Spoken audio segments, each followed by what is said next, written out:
Good morning प्यारे बच्चों। आज हम देख रहे हैं हमारा पाठ्यक्रम तेरा विल्मा ग्लोडियन रुडॉल्फ। हमने देखा है कि विल्मा ग्लोडियन रुडॉल्फ जो है बचपन से ही क्या थी, अपंग थी, है ना। और इस वजह से जो है 7 वर्ष तक जो है उनकी सभी जो शिक्षा है, जो पढ़ाई है, वो घर पर ही हुई है।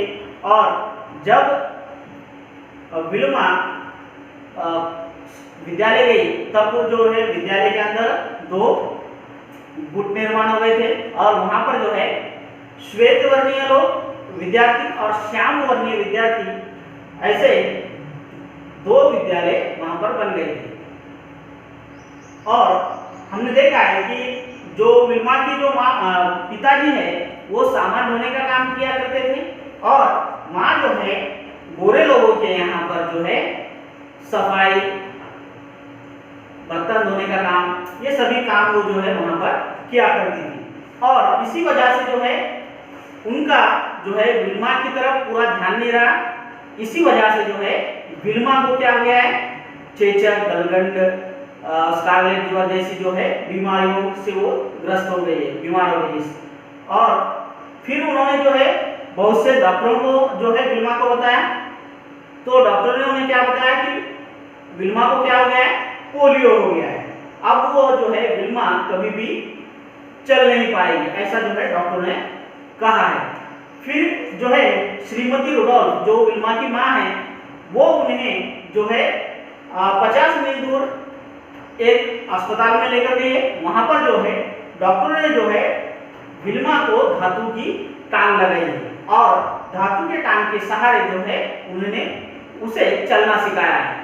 और हमने देखा है कि डॉक्टरों ने उसके मन में जो है विश्वास बढ़ाया, आत्मविश्वास बढ़ाया और उन्होंने कहा है कि विल्मा से कि अगर व्यक्ति कुछ करना चाहे और उसको करने के लिए, उसे सफलता पाने के लिए सही तरीके से मेहनत करेगा, परिश्रम करेगा तो वो कामयाब हो सकता है।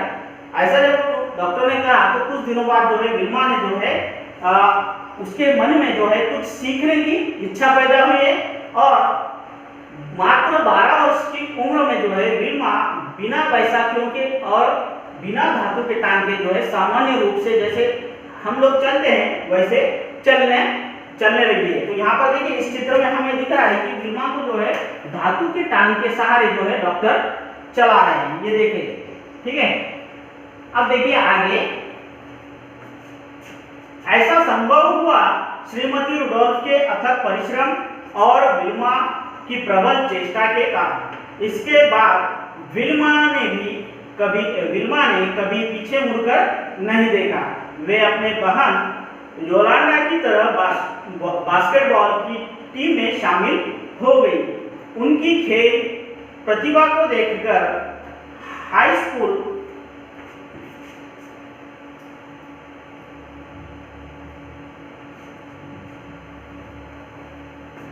की परीक्षा पास करने के उपरांत उन्हें टेनेसी स्टेट की ओर से छात्रवृत्ति प्रदान की गई। तत्पश्चात विल्मा ने अपनी पढ़ाई को 1 वर्ष के लिए रोक दिया और अपना पूरा ध्यान अंतर्राष्ट्रीय स्तर के खेलों में लगा दिया। अब देखिए विल्मा ग्लोडियन रुडॉल्फ जो है सामान्य रूप से चलने लगी है, किसकी वजह से चलने लगी है? जी हाँ, श्रीमती रुडॉल्फ की मेहनत के कारण, है ना। और जब जो रुडॉल्फ है, विल्मा ग्लोडियन रुडॉल्फ, इनका जो है उनकी बहन योलांडा के साथ जो है एक बास्केटबॉल टीम में जो है उनका चयन हो गया है। और जब जो उन्होंने परीक्षा पास की है उसके बाद जो है टेनेसी स्टेट की ओर से जो है उन्हें छात्रवृत्ति भी दी गई है। और फिर बाद में क्या किया है, विल्मा ने 1 साल के लिए पढ़ाई को रोक दिया है और अपना पूरा ध्यान किसकी ओर लगा दिया है?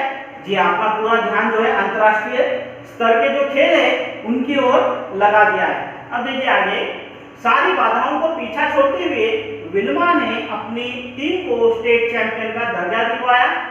जब वे केवल 16 वर्ष की थी तो इन्हें ओलंपिक खेल 1956 में कांस्य पदक पुरस्कार प्राप्त हुआ। उसके बाद सन 1960 में पहली अमेरिकन महिला बनी जिन्होंने ओलंपिक खेल में 3 स्वर्ण पदक जीते। इतना ही नहीं, इन्होंने एक समारोह आयोजित करवाया जिसमें रंग भेद के विरुद्ध लड़ने का निर्णय लिया। उनकी उपलब्धियों तथा योग्यता से प्रभावित होकर इन्हें विशेष अतिथि और कुशल वक्ता के रूप में विद्यालयों तथा विश्वविद्यालयों में भी आमंत्रित किया जाता था। सन 1967 में अमेरिका के उपराष्ट्रपति ह्यूबर्ट हम्फ्री ने विल्मा को ऑपरेशन चैंप में भाग लेने के लिए बुलाया। अब देखिए, ये जो सारी परेशानियां थी, सारी परेशानियों को पीछे छोड़कर जो है विल्मा ने जो है जो स्टेट चैंपियन का जो है दर्जा अपनी टीम को दिलाया है। वो कौन सी टीम से खेल रही थी? वो टेनेसी स्टेट की टीम से खेल रही थी और उन्होंने जो है अपने टीम को जो है स्टेट चैंपियन का दर्जा दिलवाया है और केवल 16 साल की उम्र में उन्होंने ओलंपिक के अंदर 1956 के अंदर कांस्य पदक जीता है। और उसके बाद सन 1960 में, कब? सन 1960 में वो पहली अमेरिकन महिला बनी जिन्होंने ओलंपिक में कितने स्वर्ण पदक जीते? तीन स्वर्ण पदक जीतने वाली पहली जो अमेरिकन महिला वो बनी है। कब? 1960 में। इतना ही नहीं, उन्होंने जो है एक समारोह आयोजित करवाया है जिसमें जो रंग भेद की नीति है इसके विरुद्ध लड़ने का निर्णय लिया गया है। और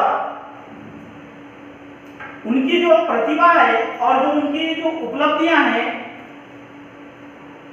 इससे प्रभावित होकर उन्हें जो है विशेष अतिथि और कुशल वक्ता के रूप में जो है अनेक विद्यालयों तथा विश्वविद्यालयों में आमंत्रित भी किया जाता था। अब देखिए, सन 1967 में जो है अमेरिका के जो उपराष्ट्रपति थे ह्यूबर्ट हम्फ्री, इन्होंने जो है विल्मा को ऑपरेशन चैंप इसमें भाग लेने के लिए बुलाया है। अब देखिए आगे,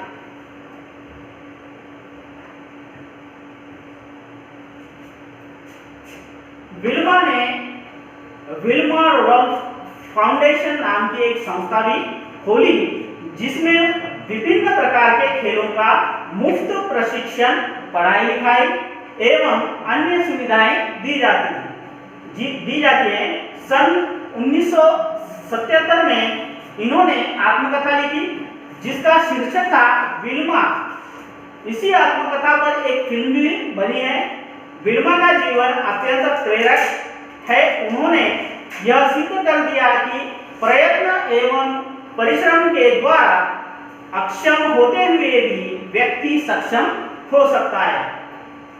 54 वर्ष की आयु तक अपने जीवन को समृद्धि के शिखर पर पहुंचाकर यह विश्व प्रसिद्ध महिला 12 नवंबर 1994 को सदा के लिए जो है सो गई।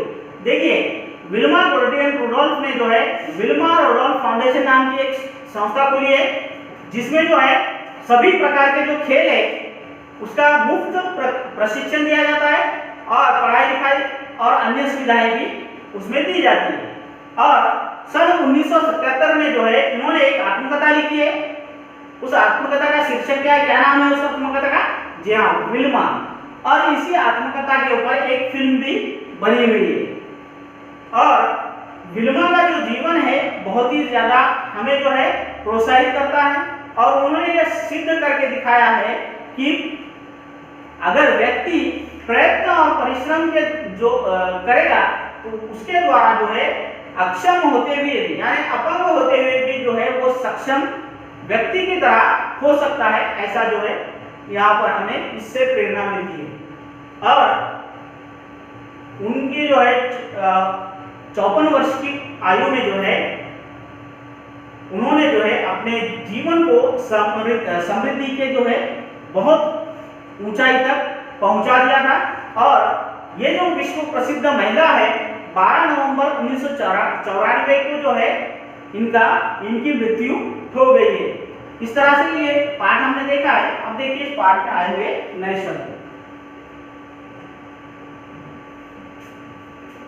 आघात यानी चोट, अथक यानी जो कभी न थके, प्रबल यानी तेज या अधिक, प्रतिभा यानी तेज बुद्धि, बाधा यानी रुकावट, निर्णय यानी फैसला, उपलब्धि यानी प्राप्ति, अतिथि यानी मेहमान। इस तरह से ये पाठ हमने देखा है। इसके आगे का भाग जो है हम हमारे अगले वीडियो में देखेंगे। ठीक है।